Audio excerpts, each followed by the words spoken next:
So The Rock, or Dwayne Johnson, is finally taking on serious roles after years and years of just playing himself, or playing The Rock. The Smashing Machine, directed by Benny Safdie, and it follows Mark Kerr through his journey of addiction and getting the UFC started. Well, just the early stages of it, at least. It seems like Benny and Josh Sadefi are doing their own thing, which I respect. But the whole time I thought the two brothers worked on this film and then Marty Supreme. But now it makes sense because the movies are coming out not the same time, but the same year.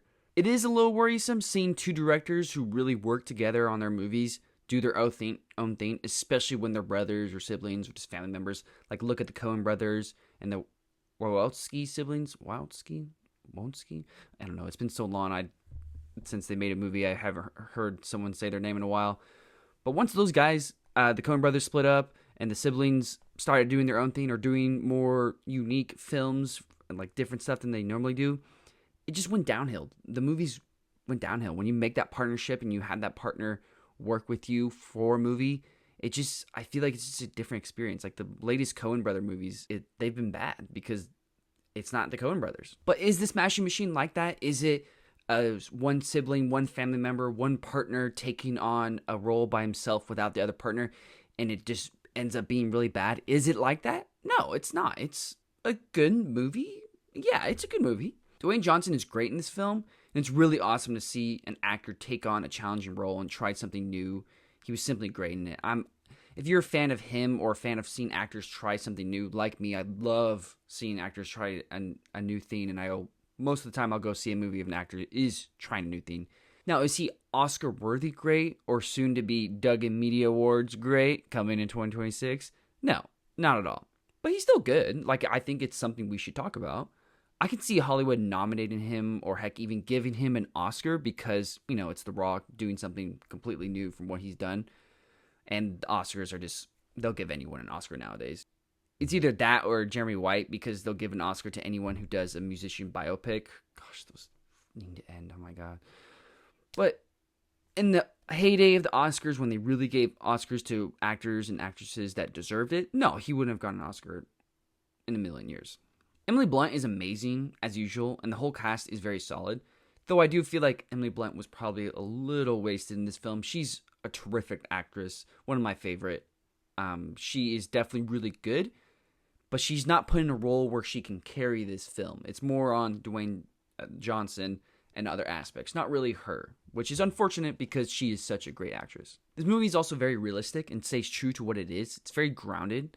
It was amazing to see the evolution of the UFC and how the pay was starting to get better and they're adjusting the rules with the refs not really understanding the new rules. And there's multiple times where we see the rules not enforced and players get unfair fights. But it was great to see the evolution. It was nice. It started in late 1990s, and it's just, oh my gosh, it's brutal. And then 2000 ends in 2000, and it's like pretty much a different sport at that time, at that point. I love the Japan setting, and I thought they did a great job of showing these American fighters flying halfway across the world for these really small paychecks, and they are understanding the language or haven't fully grasped the culture just yet. I thought it was a really cool adjustment, and it was nice to see that there is other markets out there. It's not just the U.S. where people make their money with sports. I thought the fights were very realistic, and they didn't drag out. I know some fights in the UFC last literally a few seconds, but some of them go on for a long time. And this movie didn't have any long fights. But honestly, I think that's mostly because of Mark Kerr and how big Dwayne Johnson how big he was in this movie. Like a guy like him, he's not going to last multiple rounds. He's going to be like, I need to knock you to the ground and wrestle you out in the first round or two. And that's how he won his fights. I mean, I don't know anything about Mark Kerr or UFC or anything about fighting, but it seems realistic for a guy that's that big. He wants the guy on the ground, wrestling him out as soon as possible. Overall, this movie is a good movie and has really solid acting, but it isn't perfect. I thought the length of the movie was pushing it, and it was a slow burn. Now, don't get me wrong, I love slow burns, especially when they have a great payoff. But this film didn't really have a great payoff. This film also deals with some heavy stuff, like really, really heavy stuff. But I felt like it didn't take it too seriously and it didn't allow the audience to fully take it all in.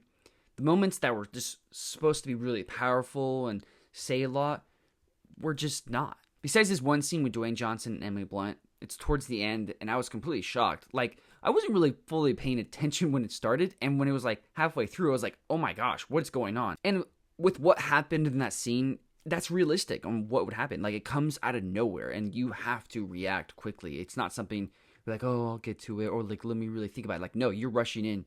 Stop that. Like, you're not, oh, please stop, and like have this huge speech. You're rushing in and hurting someone, not hurting someone, but trying to help someone, you know?